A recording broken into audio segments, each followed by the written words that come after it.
Welcome back to The Revolution. This is Ali Azmat sitting with Zaid Hamid. Today's show we're going to discuss تربیت خودی کس طرح کی جاتی ہے. اس سے پہلے پچھلے شو کے اوپر بہت ساری ایسی چیزیں ڈسکس کی گئی تھیں جن کے کانسیپٹ جو ہیں وہ کلیئر نہیں تھے.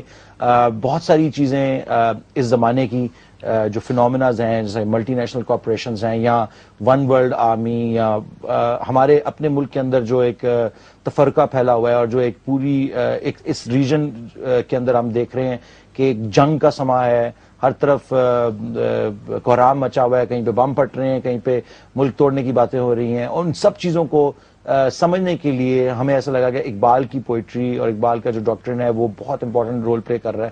اور just by understanding one self, Asrar Khudi جیسے کہ ہم نے ان سارے شو میں ڈسکس کریں اور آج بھی اسی کو ڈسکس کریں گے. آج ہم اس کو لے کے چلیں گے.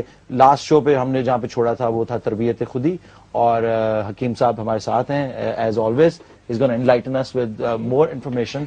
So, سر تربیت خودی سے دوبارہ سٹارٹ کرتے ہیں. جیسے علی, جیسے آپ نے کہا کہ اس وقت دنیا میں جو چیلنجز ہیں وہ اتنے فینومینل ہیں, اتنے غیر معمولی ہیں کہ جو بھی انسان یہ چاہتا ہے کہ ایک میجر رول پلے کرے ڈیسٹنی کریٹ کرنے میں, تاریخ تبدیل کرنے میں, اس ریولوشن کو اپنے کنکلوژن تک پہنچانے میں, اس کو پہلے اپنی تربیت کرنی.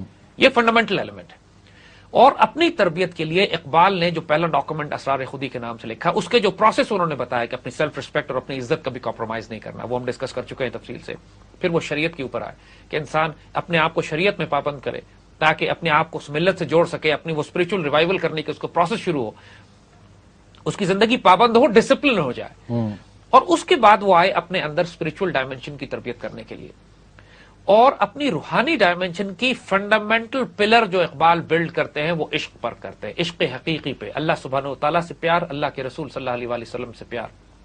اقبال کا یہ فینومینا, اقبال کا یہ کہنا, اقبال کی یہ بلیف کہ عشق مصطفیٰ صلی اللہ علیہ وآلہ وسلم یا حضور صلی اللہ علیہ وآلہ وسلم سے ایک ڈائریکٹ اسپرچل ریلیشن شپ کے بغیر تم اپنے اندر اسپرچل ڈائمینشن کو بلڈ نہیں کر سکتے ہو, از سو اسٹرانگ کہ آپ اس ڈائمینشن کو اگر نکال دے اقبال کی ڈاکٹرن سے تو پوری اقبال کی ڈاکٹرن کولیپس ہو جاتی ہے.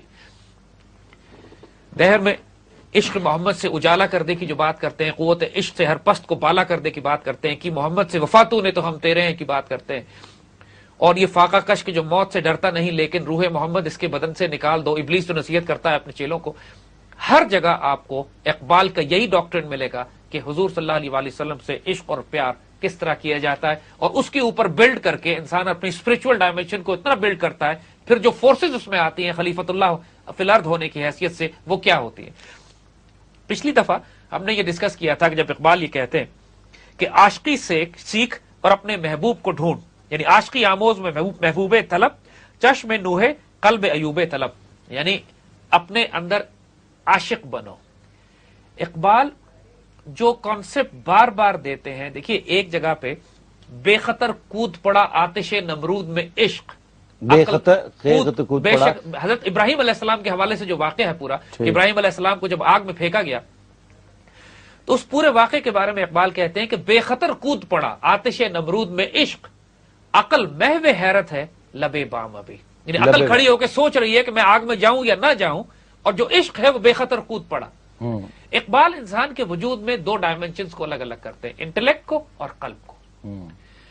اقبال کے مطابق جو انسان کے وجود میں انٹلیکٹ دیا گیا ہے, عقل دی گئی ہے, وہ اس لیے دی گئی ہے کہ انسان اس دنیا کے معاملات کو سمجھنے کی کوشش کرے, اپنی دنیا کی ایڈمنسٹریشن مینج کرے, لیکن اپنی اسپرچل ڈائمینشن کے لیے اور اللہ تعالیٰ کے تعارف کے لیے اور وہ روحانی طاقتوں کو حاصل کرنے کے لیے جو ایک بندہ مومن کے وجود میں ہوتی ہیں, اس کے لیے انٹلیکٹ نہیں چاہیے آپ کو, اس کے لیے قلب چاہیے, اسپرچویلٹی چاہیے. اور حکیم صاحب میں آپ کی میں آپ کی بات کاٹ رہا ہوں, ایک ای میل مجھے ریسیو ہوئی, اس میں ایک صاحب جو ہیں وہ England, I would ask your permission کہ میں یہ پڑھ دوں. یہ صاحب ہیں, ان کا نام بھی علی اشرف ہے, اور یہ I hope he's watching the show because he's asked me to ask you this question, and this is a long email but I'm gonna trying to find کہ یہ یو کے میں رہتے ہیں اور اسلام آباد سے ان کا تعلق ہے, اور انہوں نے اقبال کا پاکستان دیکھا, اور ان کا یہ سوال ہے اور آپ سے, اور ان کا یہ کہنا ہے کہ spirituality is a flawed concept. There is no such thing as spirituality in this world. It is a myth created by people who did not want to find the truths of life the hard way, and in order to justify their assertions formed this concept and sold it effectively. spirituality is a concept, limits the faculties of the human body, which has been given to us by God. This body is like a machine and requires maintenance for its high performance, but by believing in spirituality, we deny our brain its true potential of seeking truth with intelligence and rationality, and exchange it with myths and fairy tales. And he carries on, based on the premise, our true and everlasting love for God can, he says that today we do not love God. Anyone who says that lies, because a human being is programmed to associate and care for something that it can only see in tangible manifestation. As we cannot see God, we claim to love Him on the principle of loving Him, or when we actually witness a personal benefit and then recall Him, and no matter what, but this contradicts with our programming and therefore does not last or hold any ground.